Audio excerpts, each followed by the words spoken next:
sebuah rumah kayu di Padang Panjang, awal abad 20, seorang gadis kecil menatap jendela sambil mendengarkan suara anak laki-laki mengaji di surau.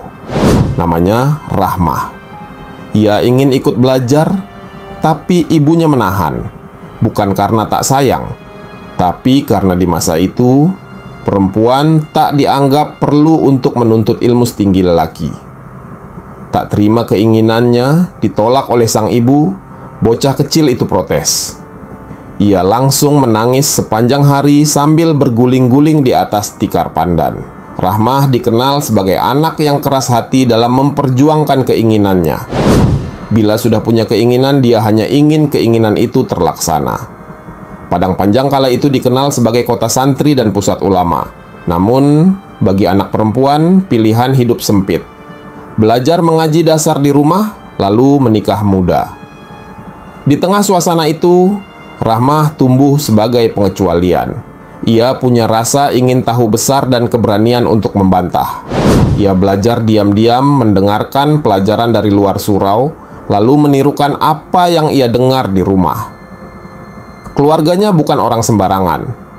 Ayahnya, seorang ulama yang dihormati, menurunkan nilai religius yang kuat. Tapi Rahmah lebih banyak belajar dari pengalaman dan pengamatannya terhadap masyarakat sekitarnya. Ia melihat banyak perempuan pandai mengaji, tapi tak tahu menulis. Banyak pula yang pintar mengurus rumah, tapi tak mengenal dunia di luar dindingnya sendiri. Dari sanalah muncul tekad yang akan menentukan jalan hidupnya. Ketika remaja, Rahmah mulai aktif membantu kakaknya, Zainuddin Labai El-Yunusi, yang lebih dulu mendirikan madrasah diniyah untuk laki-laki. Zainuddin sendiri adalah ulama muda revolusioner yang mengubah sistem pendidikan sekolah agama menjadi pendidikan modern yang diperuntukkan untuk lelaki maupun perempuan. Sekolah milik Zainuddin merupakan sekolah Islam pertama di Indonesia yang memperbolehkan perempuan dan lelaki bersekolah di tempat yang sama.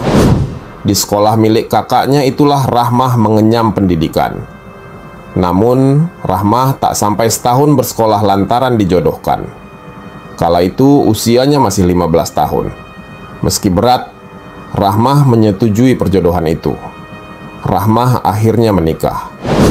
Pada 1922, suami Rahmah berniat untuk menikah lagi dan meminta izin Rahmah untuk poligami. Rahmah menolak keras. Dia tidak secara langsung menolak poligami. Namun ketika suaminya hendak melakukannya sehingga dihadapkan pilihan menerima atau memilih bercerai, Rahmah memilih yang kedua. Setelah bercerai, Rahmah sangat aktif dalam gerakan perempuan dan perjuangan pendidikan di Sumatera. Rahmah memimpin rapat kaum ibu di Padang Panjang. Rapat itu rupanya diawasi Belanda, sehingga dia dihukum denda 100 gulden dengan tuduhan membicarakan politik dan menjadi anggota pengurus Serikat Kaum Ibu Sumatera. Tahun-tahun berikutnya, Rahmah mulai mengajar anak-anak perempuan di rumahnya. Awalnya hanya beberapa orang, duduk bersila di lantai, belajar membaca, berhitung, dan mengaji. Ia memakai metode sederhana, tapi cara bicaranya tegas. Ia mendidik bukan sekadar untuk pandai, tapi agar perempuan berani berpikir. Kelas kecil itu perlahan tumbuh menjadi gerakan yang mengubah pandangan masyarakat. Dari ruang tamu rumahnya, Rahmah melihat harapan baru. Gadis-gadis kecil datang dengan semangat, membawa buku tulis dan arang sebagai pena. Di sana, Rahmah menanamkan keyakinan bahwa ilmu adalah hak setiap manusia. Bagi sebagian orang, apa yang ia lakukan tampak sederhana, tapi bagi Rahmah, itu bentuk perlawanan paling nyata terhadap ketimpangan. Perjalanan Rahmah baru dimulai. Ia belum tahu bahwa langkah kecilnya akan menembus batas waktu dan menjadikan namanya dikenang sebagai pelopor pendidikan perempuan di Indonesia. Tapi sejak hari pertama ia membuka kelas di rumahnya, sejarah telah mencatat ada seorang gadis dari Padang Panjang yang berani menantang adat, mengobarkan perlawanan pada penjajah, dan menggerakkan pendidikan untuk kaum perempuan. Dialah Rahmah El-Yunusiyah, ulama perempuan pertama yang dianugerahi gelar kehormatan Syaikhah dari Universitas Al-Azhar Kairo.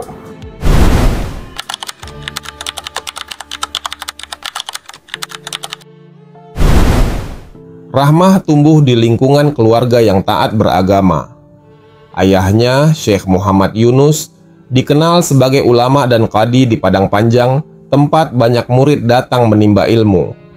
Ibunya, Rafi'ah, mendukung pendidikan agama di rumah, tetapi tetap berpegang pada pandangan tradisional tentang peran perempuan. Dalam keseharian, Rahmah kecil melihat bagaimana ayahnya mengajar para santri laki-laki di surau, sementara ia hanya menonton dari jauh. Ketimpangan itu membuat Rahmah gelisah.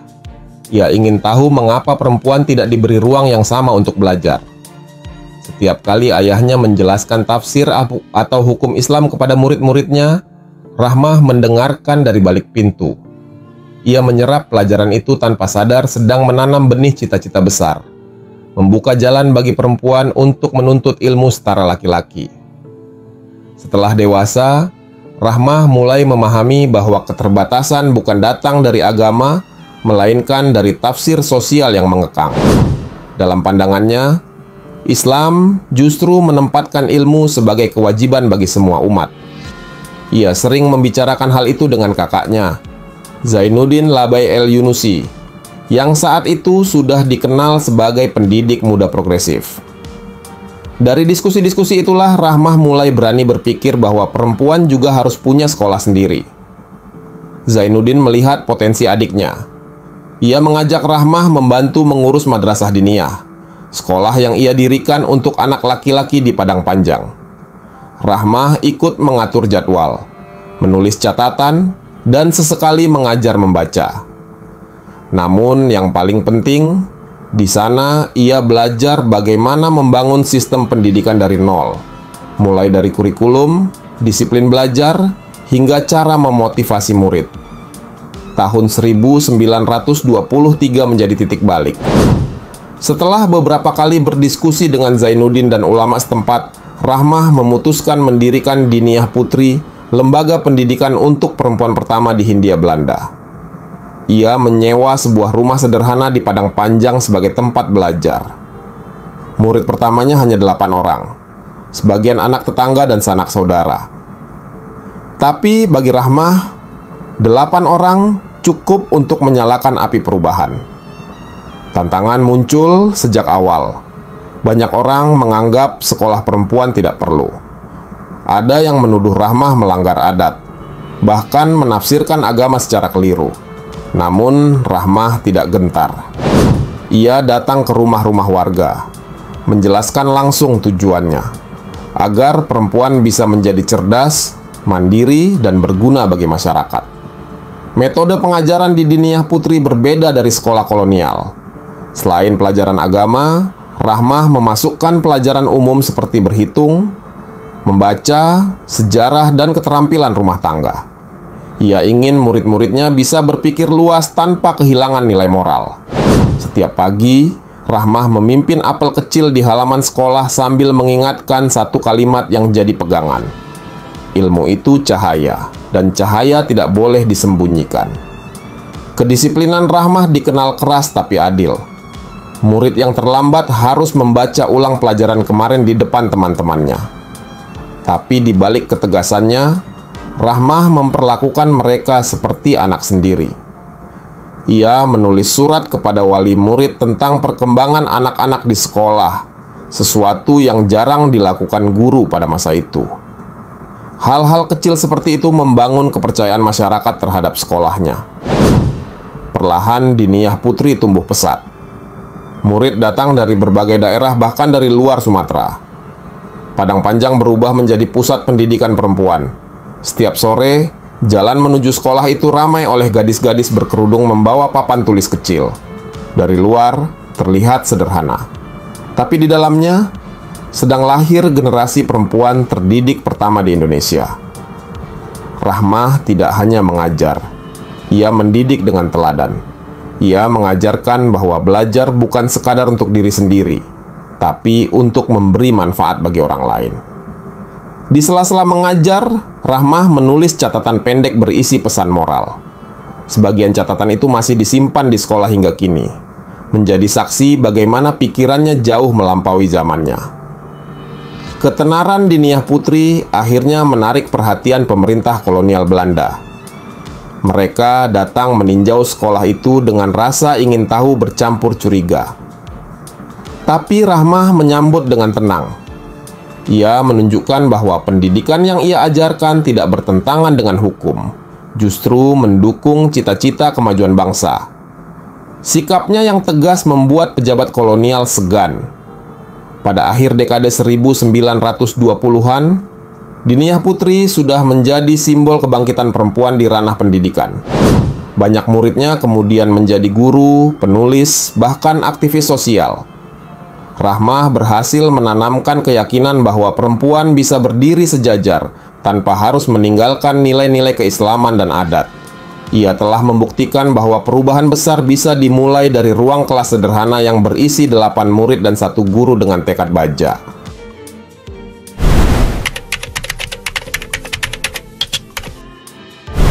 Ketika Jepang masuk ke Sumatera Barat pada 1942, suasana Padang Panjang berubah tegang.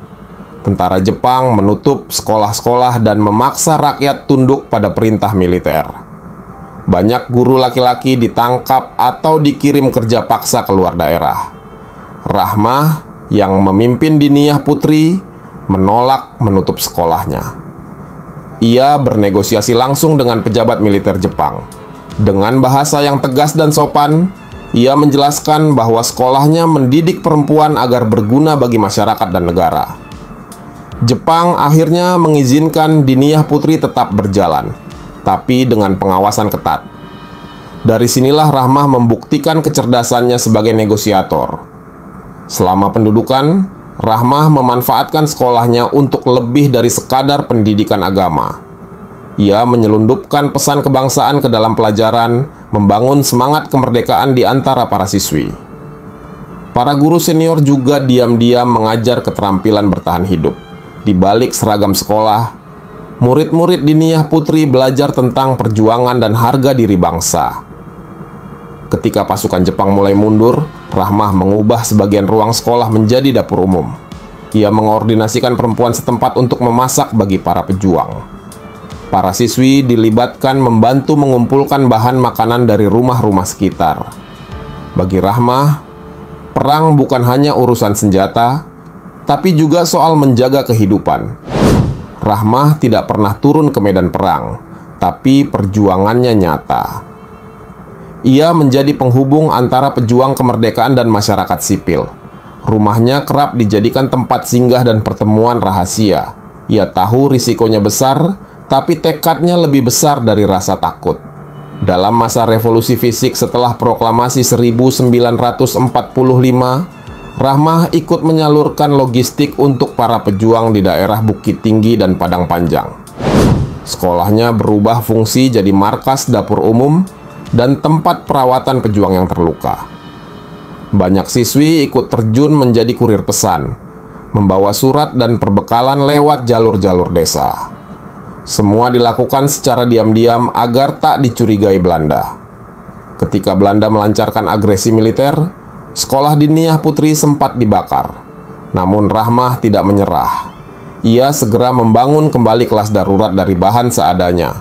Dalam pandangannya, membiarkan anak perempuan berhenti belajar sama saja menyerah pada penjajahan. Perjuangannya menarik perhatian tokoh-tokoh Republik di Sumatera. Beberapa kali ia diundang untuk memberi ceramah tentang peran perempuan dalam perjuangan. Rahmah menegaskan, perempuan tidak boleh hanya jadi penonton sejarah.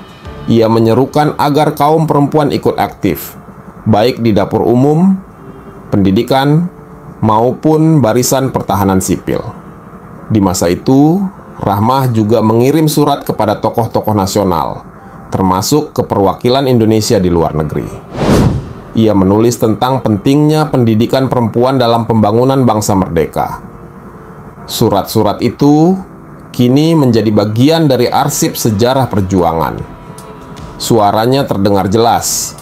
Kemerdekaan sejati harus memberi ruang bagi semua, termasuk perempuan. Rahmah juga berperan dalam mempersatukan organisasi perempuan Islam di Sumatera Barat. Ia menginisiasi kerjasama antar madrasah perempuan untuk memperkuat jaringan pendidikan. Dari situ lahir semangat baru, bahwa pendidikan adalah bentuk perlawanan terhadap kebodohan dan penjajahan. Ide ini kelak menjadi dasar gerakan perempuan Islam di Indonesia pasca kemerdekaan. Setelah kemerdekaan diproklamasikan, Rahmah tak langsung beristirahat. Ia terus memperjuangkan agar Diniyah Putri mendapat pengakuan resmi dari pemerintah. Ia percaya bahwa masa depan bangsa ditentukan oleh pendidikan generasi muda. Baginya, revolusi belum selesai selama perempuan masih terbelakang. Di tahun-tahun setelah perang, Rahmah semakin dikenal sebagai tokoh pendidikan dan pejuang emansipasi Islam modern. Ia menolak disebut pemimpin perempuan pertama, karena baginya semua perempuan bisa memimpin bila diberi kesempatan. Ia hanya ingin dikenang sebagai guru yang mengajarkan kemerdekaan dalam arti sebenarnya. Rahmah adalah contoh bahwa revolusi bisa dimulai dari ruang kelas, bukan hanya dari medan perang.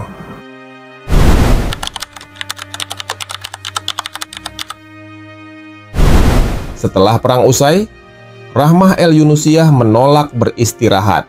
Ia melihat kemerdekaan belum selesai jika perempuan masih tertinggal dalam pendidikan. Diniyah Putri kembali ia bangun dengan semangat baru.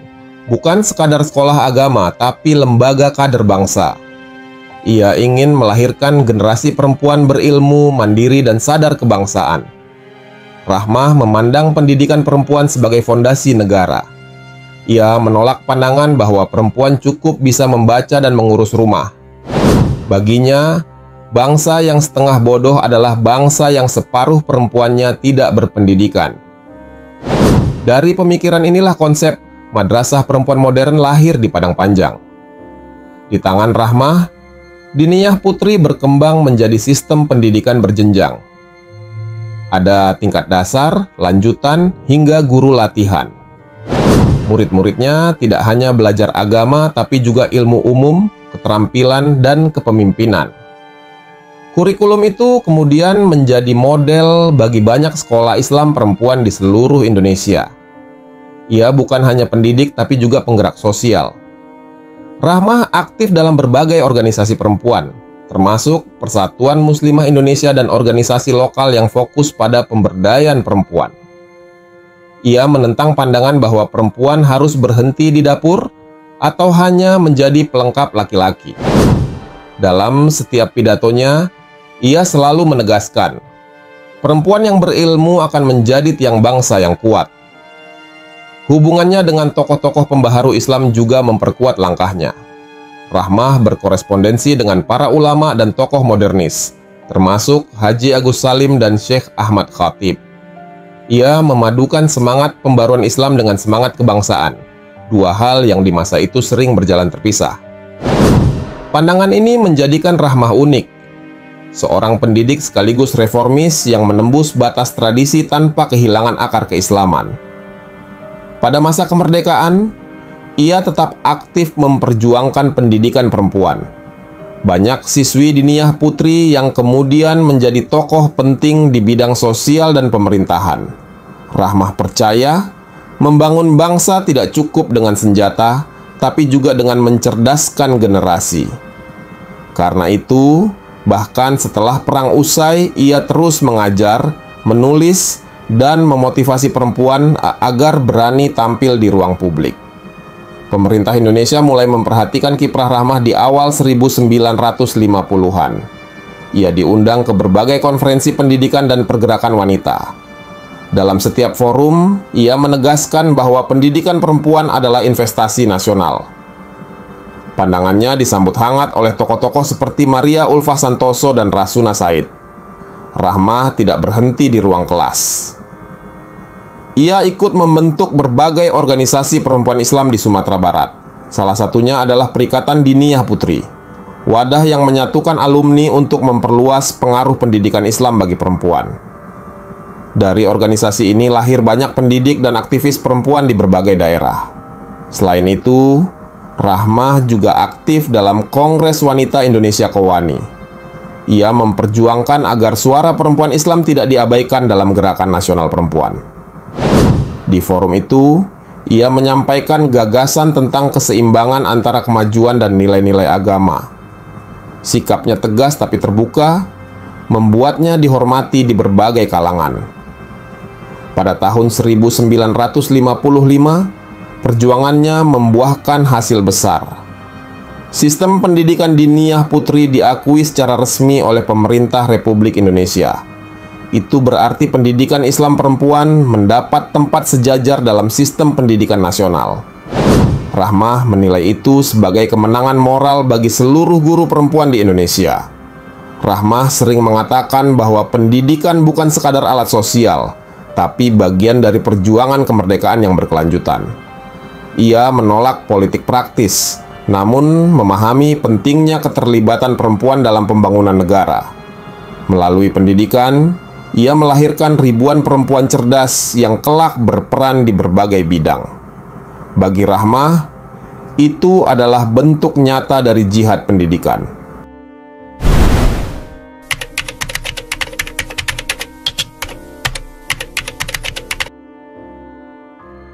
Di luar dunia pendidikan, Rahmah dikenal sederhana dan disiplin. Ia tinggal di rumah kecil di kompleks sekolahnya, hidup bersama para guru dan santri. Setiap pagi ia berkeliling ruang kelas, memastikan semua kegiatan berjalan rapi. Ia ingin murid-muridnya melihat bahwa pemimpin sejati harus hadir dan bekerja bersama rakyatnya. Pada 1950-an hingga awal 1960-an, Rahmah juga aktif mengirim guru-guru diniyah ke luar negeri, termasuk ke Malaysia dan Singapura. Langkah itu membuat gagasan pendidikan Islam perempuan dari Padang Panjang dikenal di Asia Tenggara. Pemerintah Malaysia bahkan mengundangnya untuk membantu merancang kurikulum sekolah Islam perempuan di Negeri Sembilan.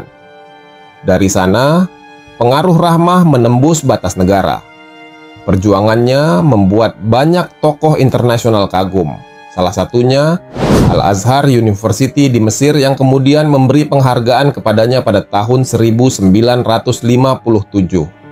Ia diakui sebagai satu-satunya perempuan di dunia yang memimpin lembaga pendidikan Islam khusus wanita. Penghargaan itu menegaskan posisi Rahmah bukan hanya sebagai tokoh Indonesia tapi tokoh dunia Islam. Rahmah El-Yunusiyah menjadi ulama perempuan pertama yang dianugerahi gelar kehormatan Syaikhah dari Universitas Al-Azhar Kairo. Menjelang akhir hidupnya, Rahmah El-Yunusiyah tetap tinggal di kompleks diniyah putri Padang Panjang. Ia menolak pindah ke kota besar meski sering diundang ke Jakarta. Setiap pagi ia masih berjalan keliling sekolah, menyapa guru dan murid satu persatu. Tubuhnya mulai lemah, tapi pikirannya tetap tajam dan jernih. Pada tahun 1969, Rahmah mulai sering sakit. Murid-murid dan para guru bergantian merawatnya di rumah kecil di belakang ruang belajar. Ia berpesan agar diniyah putri jangan pernah berhenti apapun keadaan zaman. Selama perempuan masih mau belajar, bangsa ini akan hidup. Begitu kata-kata terakhir yang diingat para muridnya. Rahmah El-Yunusiyah wafat pada 26 Februari 1969 di Padang Panjang. Kepergiannya membawa duka mendalam bagi dunia pendidikan Indonesia. Ribuan orang hadir di pemakamannya, dari santri, tokoh ulama hingga pejabat pemerintahan. Ia dimakamkan dengan sederhana di lingkungan sekolah yang ia bangun sendiri sejak muda. Warisan Rahmah tidak berhenti, diniyah putri terus hidup dan melahirkan generasi perempuan yang memimpin di banyak bidang: pendidikan, dakwah, dan sosial. Namanya menjadi simbol kekuatan perempuan Minangkabau yang berilmu dan berani. Ia telah membuktikan bahwa jihad di jalan ilmu bisa mengubah wajah bangsa. Pada 10 November 2025, negara secara resmi menganugerahkan Hajjah Rahmah El-Yunusiyah sebagai pahlawan nasional atas jasa besar beliau dalam pendidikan perempuan dan perjuangan bangsa. Penghargaan disampaikan langsung oleh Presiden Prabowo Subianto di Istana Negara Jakarta dan diterima oleh perwakilan keluarga. Penetapan ini menutup satu bab panjang pengusulan yang telah berlangsung sejak era sebelumnya dan menegaskan bahwa peran perempuan dalam sejarah bangsa diakui secara formal.